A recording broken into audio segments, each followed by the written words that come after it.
Қазақстанның және де басқа да шетелдік компаниялар инвестиция құю нәтижесінде бізде қазіргі таңда фармацевтикалық химия дамып келе жатыр. Мемлекеттік фармакопеяға сүйене отырып, бізде түймедақ өсімдігіне сипаттама беретін болсақ, ол бізде астраллар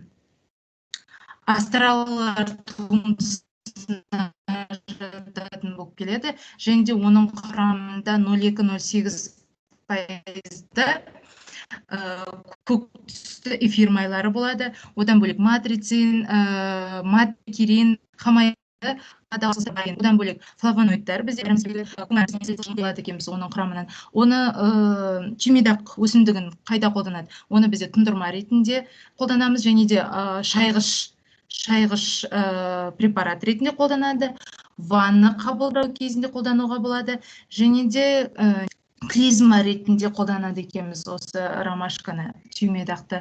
Одан бөлек оның әсеріне келетін болсақ, не себепті қолданады? Оны жиі шығару үшін, және де асқазан жұмысы ауырған кезде, және де бұлшық ет тырысып қалады ғой, сол кезде қолданады. Тоқ-ішек пен бауыр және де бүйрек аурулары барысында қолдануға болады.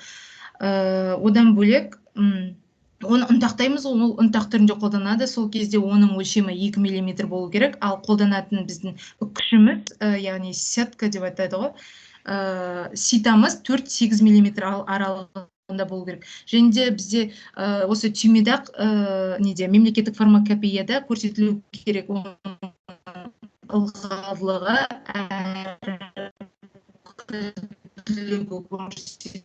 керек.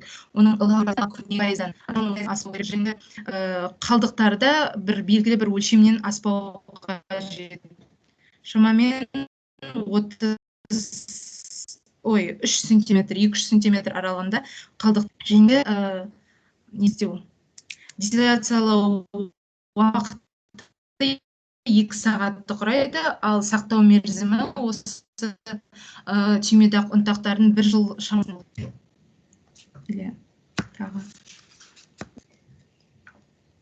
Түймедақты 2 жыл сақтауға болады. Апай, естіліп тұрмын ба мен?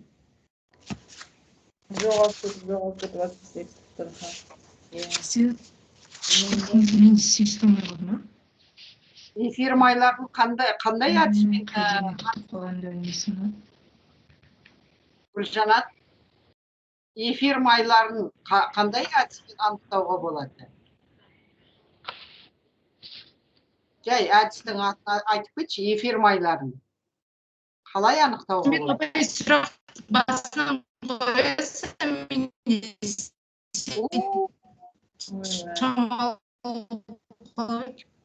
түсінген жоқпын мен.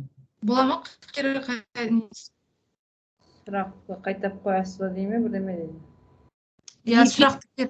Эфир майларын қандай әдіспен анықтауға болады? Эфир майларын. Эфир майларын? Жай, әдістің атын айтсаң болды. Экстракция? Ол шығару. Содан кейін қандай хроматографияны пайдаланады қазіргі кезде? Қандай ойфе қосып отыр? Қандай хроматографияны пайдаланады? Тек қана атын айтсаң болды. Апа, естілді ме? Енді естіліп жатыр, иә. Экстракция әдісі қолданып, осы эфир майларын бөліп алсақ болады. Бөліп алдың, сосын оларды қалай анықты немен сараптау жүргізесің? Хроматография? Жоғары флюидті сұйықтықты хроматография әдісімен бөліп алуға. Сол керек қой, болды. Просто мен саған не қосып кетейін. Анау жалғыз түрік фирмасы емес, бізде Қазақстанның өзінің пайдаланып отырған нәрсесі. Химфармда завод поляктардікінің қолында. Алматыдағы завод түріктердің қолында. Тағы бір завод Қытайдың қолында. Қазақтың қолында түкте жоқ. Ал керек. Соған ұмтылып кетір ғой, апай. GMP стандартын қабылдап, халықаралық стандарттарды орындауға тырысып, көтеріліп кетір біртіндеп деуге болады. Менің кезімде GMP стандартың сенің пока жеткенше Давай, ладно, екінші сұрақ. Келесі фармацевтикалық талдауда қышқылдық негіздік әдіс және де сулы емес ортадағы титрлеу туралы сипаттама беру. Бізде қышқылдық негіздік әдіс ол дейтін қышқылдардың да негіздерінде ерітінділердің реакцияларын қолдануға негізделеді. Яғни ол кезде бізде ацидометрия және де алкалиметрия әдісі қолданады. Ацидометрия дегеніміз ол қышқылды қолданса титрлеу ретінде, ал алкалиметрия ретінде сілтіні қолданады. Ацидометрия кезінде бізде титрант ретінде, яғни қышқылдар ол дейтін түс қышқылы, мысалы күшті деген түс қышқылы мен күкірт қышқылын жатқызуға болады. Олардың концентрациясы шамамен 0,1 және 0,1 нормальды қолданса, ал алкалиметрияда сілті ретінде біздер натрий, одан бөлек барий сілтілерін қолдана аламыз. Бұнда да концентрация 0,1 және 0,1 нормальды болып келеді. Ал индикатор ретінде бізде әртүрлі индикаторлар қолдану мүмкін. Бұлардың диапазоны кең және де ол кезде реакцияның ортасындағы қасиеті өзгеріп отырады. Соған байланысты ондағы физикалық қасиеттері де өзгереді. Соған сәйкес арнайы индикатор таңдап алады. Бұл кезде көбіне түсі өзгеретін индикаторлар қолданады. Сол кезде люминесценцияны біз байқай алады екенбіз. Және де pH мәні өзгеруіне байланысты біз осы қышқылдық негіздік әдісті жүргізе аламыз. Мен мында реакцияны көрсетіп көрейін. Ой,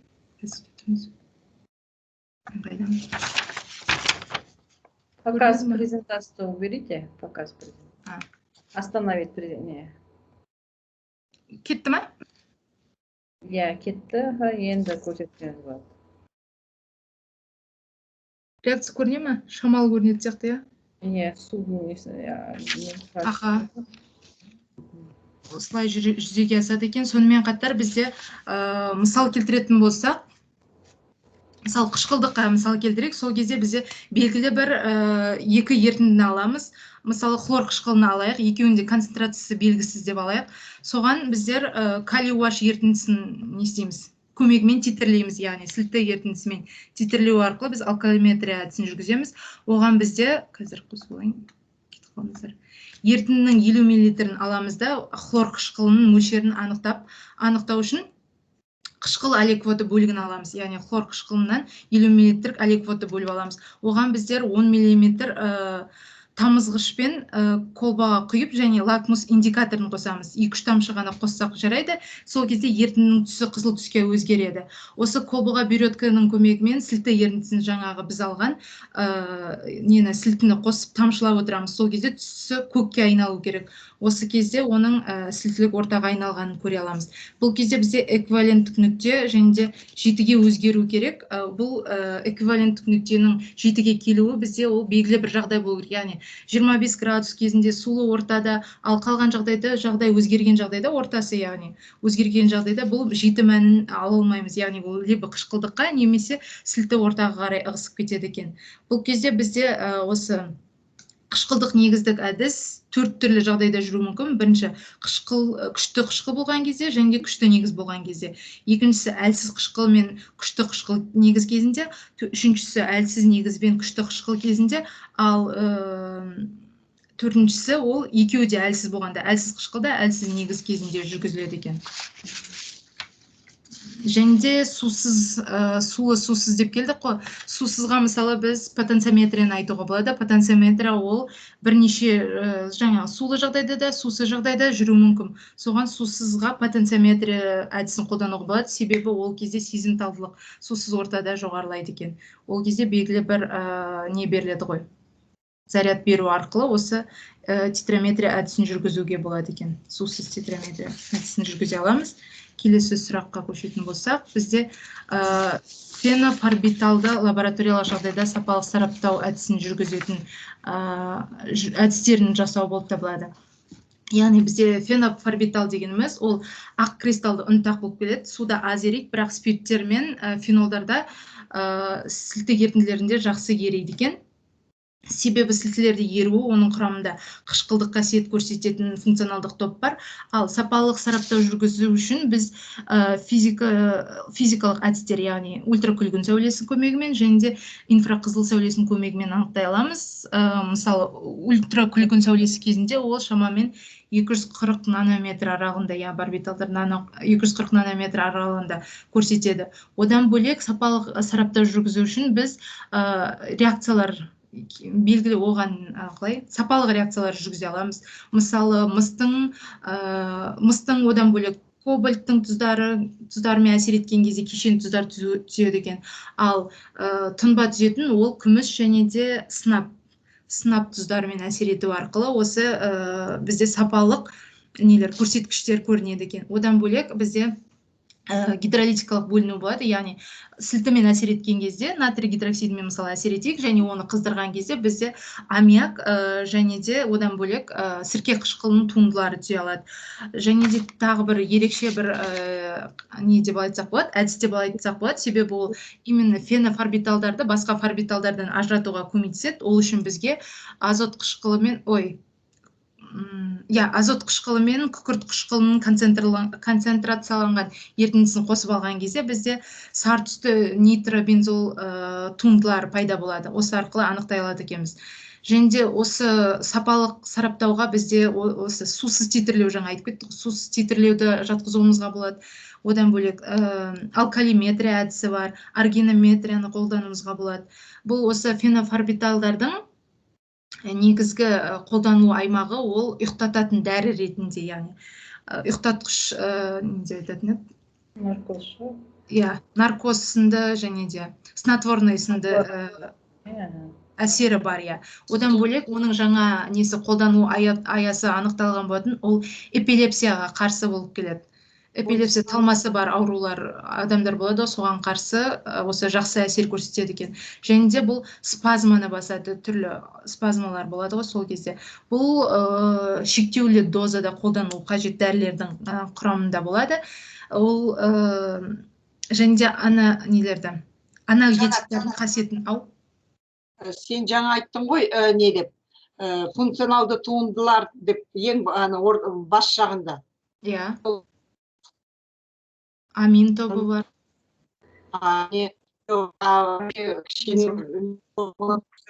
Жалпылап түсінбедім. Көрсетеді ғой, мысалы, спиртті көрсеткенде OH дейді ғой, сол сияқты бәрін жазбасаң да негізгі функционалды тобы бар формуланы көрсете аласың ба? Барбитурастар. Ондай не бар, бензол сақинасы болады. Химия керек болып тұр да, мына жерде қазір. Сосын одан бөлек бізде қандай нелер бар, функционалды топтар? Көміртек пен оттектің байланысы, қос байланысты. Үш оттектің несі болады ғой, әсері болады ғой. Фенобарбиталдың формуласын жазыңызшы, не бар оның ішінде? Қандай функционалды топтар бар? Жаңа функционалды топтар деді, ары қарай кетіп қалды. Содан кейін айтып отырмын, қандай топты айтып жатсың сенде? Şimdi etил тобы бар.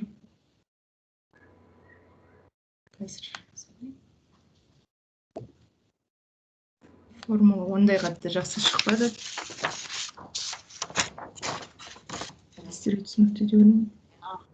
Амин тобы, оттек тобы, және де бензол тобы, этил топтары кездеседі екен осы фенобарбиталдың несінде, қосылысында. Және де бұл ең негізгі маңыздылығы деп айтсақ болады. Дәрілік препарат ретінде ол есірткі және де психотропты қасиетке ие, сондықтан ол барлығына бірдей қолжетімді емес. Дәрілердің құрамында аздаған мөлшерде болады.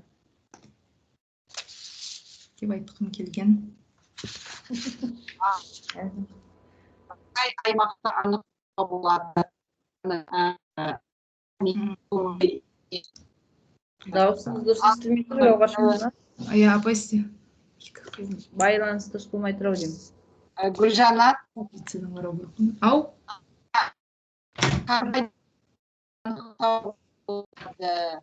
NH топты қалай анықтауға, немесе екі аймақта, қай аймақта көруге болады?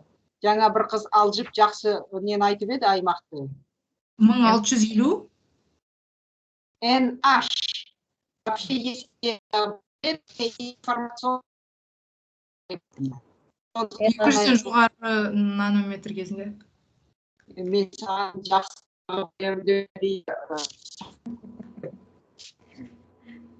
NH-ты қалай анықтайсыз деп тұр ма топты, сосын мана ИК-дағы несін айтып деп тұр ғой сізге.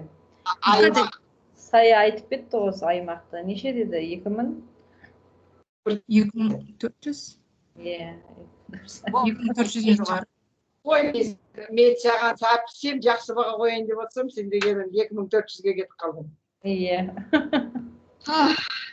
Жарайды, ешқандай сұрақ қоймаймын. Жақсы онда, Гүлжанат. Рахмет. Шыға ма енді бәрі қыздар? Қазір қыздар 5 минутқа шыға тұрыңыздар. Гауһар Шахманова екеуміз нені талдап алайық, бағаларыңызды қанша қоятынымызды. 5 минуттан кейін барлықтарыңыз кіресіздер, жақсы ма? Қыздарға айтарсыздар кіріңіздерді. Жақсы. Көп жазып тұр. Мен жаңа әлде сандырақтар 246 деп.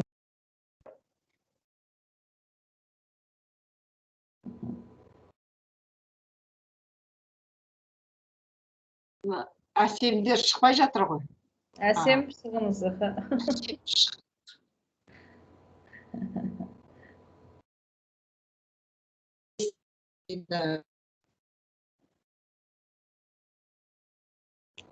Сіздің что-то интернетіңіз нашарлап тұр ғой, Құшпанна? Дұрыс, бешара ол өзім сияқты шашақ қалған ғой. Білмеймін. Иә, сондай бірдеңе болып тұр ол. Мен обычно осындай сағат 5-тен кейін бықың-бықың деп қалатын ниеті бар өздерінің сондай.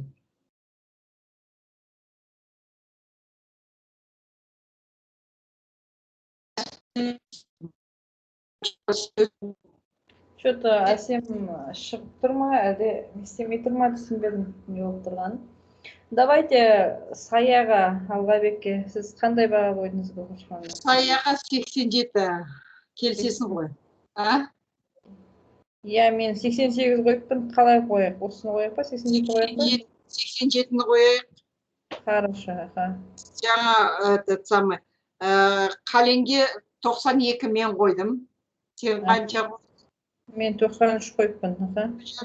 Бұл жолы сенің айтқаның болсын. По очереди менің айтқаным, сенің айтқаның деп отырайық. Жақсы. Перизатқа. Ты знаешь, менде перизатқа 88 тұр. Сен енді лекторсың білесің ғой. Қара, перизат, ұлмекен, әсем, үшеуіне де 88 қойдым. Бірақ сен өзің сен оларды жақсырақ білесің. Кімге перизатқа сол 88 қоюға болады? Хорошо. 88. Ұлмекен кішкене пысықтау сияқты? Маған просто жаңа ғана соңғы әлгі Гүлжанатқа мен 91 қойғам. Мен сол 92 қойыппын ғой, сондай болатын шығар. 91 қояйын, пожалуйста. Енді мына екі қызды мен білмеймін. Не ғой өзің әсемді мен түрінде көрген жоқпын, өзінде көрген жоқпын. Бұл әсем не жақсы, наоборот, несі.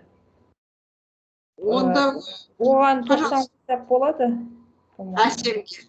Иә, Ұлмекенге онда сол 88-бен қалдырайық онда? Пожалуйста. Онда Перизат пенен Ұлмекен 88, әсем 90 и Гүлжанат 91. Да? 91, иә. Қален 93, ана Сая 87. Да. Все. Қазір балаларға қосылыңыздар деп айтайық. Иә, қосылсын. Енді кімдер өздері бір жақтарға кетіп қалды, әйтпесе мен придираться еткен жоқпын. Балағыз Мұзғалиевна, қойған сұрақтарын бәрі Құдайдың не ғой, оңай сұрақтар ғой. Бұлармен мен ана ИК-ны көп талдаған жоқпын вообще. Нені әрбір дәрілік недер туралы айтуға тырыстым да, көбіне енді не боласын. Бірақ мыналардың несі білмейтінім, мне кажется, бұлар ана не көбі құтып. Иә, соған. Дұрыс айтты ғой, керісінше. 2900 деген кезде, думаю, надо же этот самый был прямо в лоб говорить, деп сөйтсем ол OH деген кезде отырып қалдым. Мысалы, аны GLP-ді мен сұрамас едім, өзі айтты. Валидация дегенді өзі айтты. Сондықтан да өзіне сұра.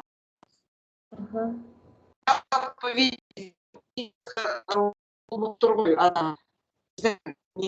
Бізге сразу не жоқ, сессия біткеннен кейін уже бір күн не жоқ, бұларға ашып қоймаған, сразу қойып тұр ғой емтиханды.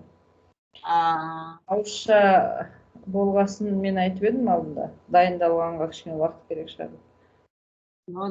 Видишь, бұлар біздің профильда, тікелей біздің профильда емес қой, бізге енді келді ғой. Сондықтан кішкене қиындау болып тұрған шығар.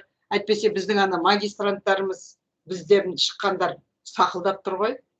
Бұлар бізден, тек қана бізде болған Асқар Қален екен болды. Қалғандардың бәрі сырттан келгендер ғой. Хорошо. Сосын ХТН-ны бітіргендер мана ИК нелерді өтпейтін сияқты ғой, ОФТ-ды білмеймін, қалай істейтін.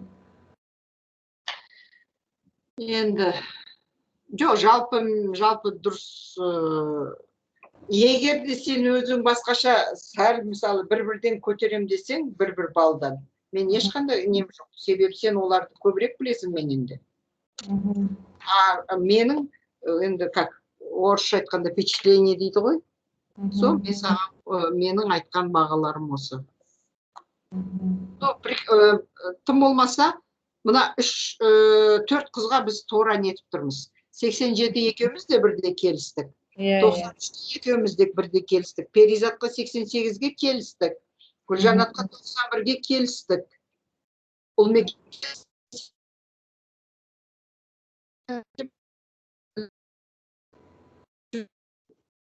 Онда кімге бірге қоя салайық па, мыналармен бірге, Саяға 88 қылып, мына қыздармен бірге бір бал қосып. Солай 88 болсыншы. Бір лепте. Бір лепте. Қыздар қайда кетіп қалды, сәрсен кірмейтін болып кетті ме? Қашып кетті ме? Қосылыңыздар деп едім, білмеймін.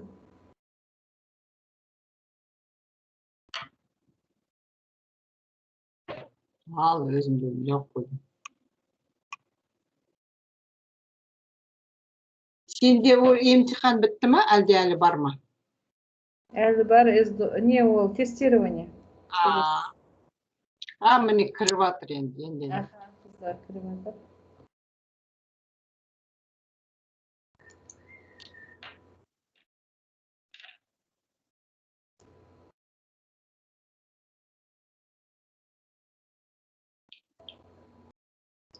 Так, 4 қыз кірді, тағы 2 қыз жоқ қой. Кіре ме қыздар? Ой, сол 4-еуін айта бер. Айта салады ғой.